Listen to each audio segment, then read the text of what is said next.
कनकपुर गांव में आरती नाम की औरत रहती थी। वो गांव में लोगों के शादी ब्याह में जाकर खाना बनाया करती थी। आरती की एक 13 साल की बेटी शालू थी। आरती अपनी बेटी को पढ़ा लिखा कर कुछ बड़ा बनते देखना चाहती थी, इसलिए वो दिन रात मेहनत किया करती थी। एक रोज, आ गई माँ तुम? हाँ शालू, लेकिन आजकल शादियां नहीं है तो कहीं भी कोई काम ही नहीं मिला। कोई बात नहीं माँ, आप हाफ रही हो, पहले बैठ जाओ और थोड़ा आराम कर लो। सुबह की निकली हुई हो, अब थक गई होंगी। मैं आपके लिए पानी लेकर आती हूँ। पानी पिलाने के बाद शालू रसोई में जाती है और खाने की प्लेट लेकर बाहर आती है। भूल जाओगे सारे गम जब खाओगे शालू के हाथों के अंडा चावल। खाना देख आरती गुस्से में आ जाती है। क्या चाहती है तू शालू? इस घर में एक और नौकर? मैं पैसे जोड़ती हूँ कि तुझे ग्रेजुएट बना सकूं, लेकिन एक तू है कि जिसके हाथों से करछी बेलन छूटने का नाम ही नहीं ले रहा। क्या हुआ माँ? तुझसे कितनी बार कहा है कि तू बस अपनी पढ़ाई पर ध्यान दे, घर की ये सब काम रहने दिया कर। सॉरी माँ, मुझे लगा आप थकी होंगी तो आज मैं ही खाना बनाकर रख दूं। मेरी बच्ची अपनी माँ का कितना ख्याल रखती है। चल अब जल्दी से खाना खा लेते हैं। अगली सुबह आरती शालू से कहती है, अरे शालू, आज तुम्हारे स्कूल की छुट्टी है ना, तो तुम घर पर ही रहना और घर का ख्याल रखना। ठीक है माँ, लेकिन तुम कहाँ जा रही हो? आज फिर काम ढूंढने जाती हूँ, शायद कहीं खाना बनाने का कोई काम मिल जाए। ये कहकर आरती काम की तलाश में निकल जाती है। ये सब क्या हो रहा है और क्यों? अब बस बहुत हुआ। जरूरी नहीं कि पढ़ लिख कर ही बड़ा आदमी बना जाए। अब मैं अपना खाना बनाने के शौक को ही अपना काम बनाऊंगी और खूब नाम कमाऊंगी। मेरी मजबूरी ही अब मुझे मुकम्मल करेगी। शाम को जब आरती फिर खाली हाथ घर आती है तो शालू अपनी माँ से कहती है, माँ, आपने जो मेरी शादी के लिए थोड़े पैसे जोड़कर रखे हैं, क्यों ना हम उन पैसों से एक ढाबा शुरू करें? आप भी कब तक क्यों लोगों के घरों में जाकर खाना बनाने का काम करती रहेंगी? जो मेहनत हम दूसरों के लिए करते हैं वो मेहनत हम क्यों ना खुद के लिए करें? हम दोनों मिलकर उसको एक मुकाम तक लेकर जाएंगे। एक छोटी सी दुकान को बड़े से होटल में बदलना है मुझे। ना बाबा ना, लोग क्या कहेंगे कि बेटी के पैसों को खाकर ढाबा खोला इसने। मैं तो कहीं मुंह दिखाने लायक नहीं रहूंगी, और गांव में तो वैसे भी 2 ढाबे वाले हैं ही, फिर लोग अपने ढाबे पर ही क्यों आएंगे? माँ, तू समाज और लोगों के बारे में कितना सोचती है। लोग हमें खाने को नहीं दे रहे हैं, और रही उन 2 ढाबों की बात, तो उनको दाल चावल के अलावा बनाने ही क्या आता है? हम अपने हाथों के हुनर से इतना लाजवाब और स्वादिष्ट खाना बनाएंगे कि सबका मन जीत लेंगे, और फिर तुम देखना सब ग्राहक अपने ही ढाबे पर आएंगे खाने। हाँ हाँ ठीक है, पर तू साथ में अपनी पढ़ाई पर भी ध्यान देना। आरती शालू की शादी के लिए जमा रुपयों से एक ढाबा खरीद लेती है। शालू बेटा, हम लोगों ने अपनी जमा पूंजी लगाकर ये ढाबा खरीद तो लिया, पर अब हम इसमें ऐसा क्या बनाकर बेचेंगे कि हमारी ग्राहक बन जाए? माँ, अंडा चावल, और क्या? प्रोटीन से भरा अंडा चावल सबको गर्म रखेगा, और साथ में रायता और गुलाब जामुन बिल्कुल मुफ्त।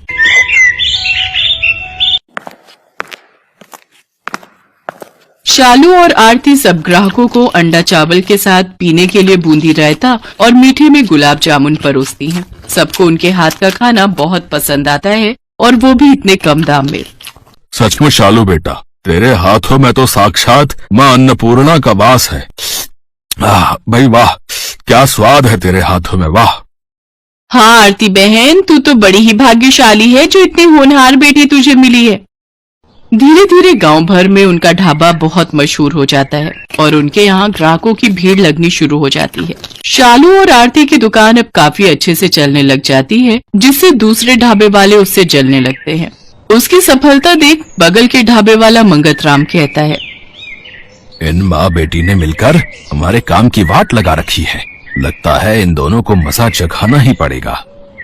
अगले दिन मंगत राम ने अपने 2 गुंडों जग्गू और कालू को शालू के ढाबे पर भेज दिया, जहां पहुंचकर वो दोनों शालू की माँ आरती से बदतमीजी करने लगते हैं और कहते हैं, अरे सुनो छमिया है, अगर तूने जल्द से जल्द इस ढाबे को बंद नहीं किया ना तो इसका अंजाम बहुत बुरा होगा बे। ये सब क्या बेकार की हरकत है? मालिक का कहना है कि ये ढाबा तुम जल्द बंद कर दो, समझे? नहीं तो आगे का अंजाम तो तुम दोनों जानते ही हो। अपनी ये धमकी किसी और को जाकर देना, वरना एक ऐसा थप्पड़ पड़ेगा न जग्गू। और कालू कौन है, ये कोई पहचान भी नहीं पाएगा। रुको, अभी पुलिस को फोन लगाकर तुम दोनों की हेकड़ी निकालती हूँ। चल चल कालू, ये लड़की नहीं, सचमुच में आफत की पुड़िया है। क्यों तू इन गुंडों से उलझती है? अगर इन्हें इनकी सही जगह ना दिखाओ ना माँ, तो ये सिर पर चढ़ जाते हैं। जग्गू और कालू ये सारी बात जाकर मंगत राम को बताते हैं, पर मंगत राम आखिर कहाँ शांत बैठने वाला था। उसे एक चाल सूझती है और वो कुछ अंडे के आकार के पत्थर लेता है और उन्हें सफेद रंग से पेंट कर देता है और फिर आधी रात को जाकर शालू के ढाबे में अंडों की जगह उन्हें रख देता है। अगले दिन जब आरती और शालू अंडा चावल बनाने की तैयारी कर रही होती हैं, तभी शालू की नजर उन अंडों पर जाती है। ये कैसे अंडे हैं जो इतने भारी हैं? अरे इसमें से तो रंग निकल रहा है। ये क्या? ये तो पत्थर है मम्मी। ये जरूर उस मंगत का काम होगा। वो तो अच्छा है कि तू बिना जांचे परखे कोई काम नहीं करती, वरना जाने क्या होता आज। अब तो हद ही हो गई मम्मी। अब आज रात को अपने इस ढाबे की रखवाली मैं खुद करूंगी और उस मंगत राम का ढाबा तो मैं बंद करवाऊंगी। उधर मंगत राम कब से किसी हलचल के इंतजार में बैठा था। ये अभी तक उनके ढाबे में कोई हंगामा क्यों नहीं हुआ? लगता है अंडे ठीक से अभी उबले नहीं। तभी मंगत राम शालू के ढाबे पर जाकर देखता है कि सभी लोग आराम से खाना खा रहे होते हैं। वो छुपते छुपाते एक ग्राहक से पूछता है, तुम्हें यहाँ का खाना कैसा लगा? क्या कुछ अजीब नहीं है क्या? अरे नहीं भाई, ये खाना तो बल्कि बहुत स्वादिष्ट है। आहा, अब ऐसा कैसे हो सकता है? लगता है तरकीब फेल हो गई। कोई नहीं, आज कोई नई तरकीब आजमाऊंगा। शाम को मंगत राम सफेद कंकड़ लेकर शालू के ढाबे में जाता है। आज तो ये सफेद कंकड़ चावल में मिला दूंगा, फिर देखता हूँ कैसे चलता है इन माँ बेटी का ढाबा। वहीं शालू और आरती छुपकर ये सब देख रही होती हैं। वो जैसे ही चावल में कंकड़ मिलाने लगता है तो शालू और आरती उसे रंगे हाथ पकड़ लेती है। साथ ही शालू इस सारी हरकत को अपने फोन में रिकॉर्ड कर लेती है और पुलिस को फोन कर उसे वहां बुला लेती है।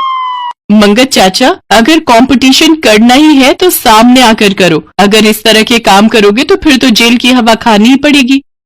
इसके बाद शालू और आरती अगले दिन से फिर से अपने काम धंधों में लग जाते हैं। कुछ दिनों बाद उनके गांव में एक फूड कंपटीशन होता है, जिसमें जीतने वाले को 5 लाख इनाम देने की घोषणा होती है।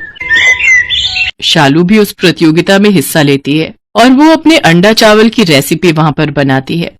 इतने बड़े कंपटीशन को जीतने के लिए आपने इतनी साधारण सी डिश को क्यों चुना? आपको एक बार भी नहीं लगा कि आप रिजेक्ट हो सकती हैं? नहीं साहब, ये अंडा चावल ही मेरा घर चलाता है और इसकी वजह से ही मेरा ढाबा गांव भर में फेमस है, इसलिए मैंने यही बनाना उचित समझा। जजेस जब वो अंडा चावल टेस्ट करते हैं तो उन्हें खाकर हैरान रह जाते हैं। उन्होंने जिसे बहुत साधारण डिश समझा था वो बहुत ही लाजवाब होती है। वाह, इतना यमी अंडा चावल मैंने आज तक नहीं खाया। क्या आप अंडा चावल की ये रेसिपी मेरे साथ शेयर करेंगे? मैं इसे अपने होटल में अप्लाई करना चाहता हूँ। एंड यू डोंट वरी, इनाम के साथ साथ इस रेसिपी को शेयर करने के लिए मैं आपको अलग से पेमेंट करूंगा। जी जरूर सर, ये तो मेरे लिए खुशी की बात होगी जो इतने बड़े होटल में मेरी रेसिपी के अंडा चावल बनेंगे। शालू ये कंपटीशन जीत जाती है और अब उसका ढाबा और भी अच्छा चलने लगता है। आरती और शालू के दिन बदल जाते हैं और अब वो उसी गांव में खुद का बड़ा सा होटल खोल लेती है और उसमें अपना अंडा चावल की डिश को उस होटल की स्पेशलिटी के तौर पर रखती है। धीरे धीरे शहरों से टूरिस्ट आकर उसके होटल में ठहरने लगते हैं और उसके यहाँ का फेमस अंडा चावल खाते हैं। साथ ही वो अपने होटल के खाने के रेट भी बड़े ही साधारण रखती है, जिससे कि टूरिस्टों के साथ साथ गांव वाले भी उसके अंडे चावल का स्वाद चख सके। इस तरह शालू और आरती अपने होटल को बड़े ही अच्छे ढंग से चलाती हैं। साथ ही शालू अपनी पढ़ाई पर भी पूरा ध्यान देकर क्लास में अच्छे नंबरों से पास होती है।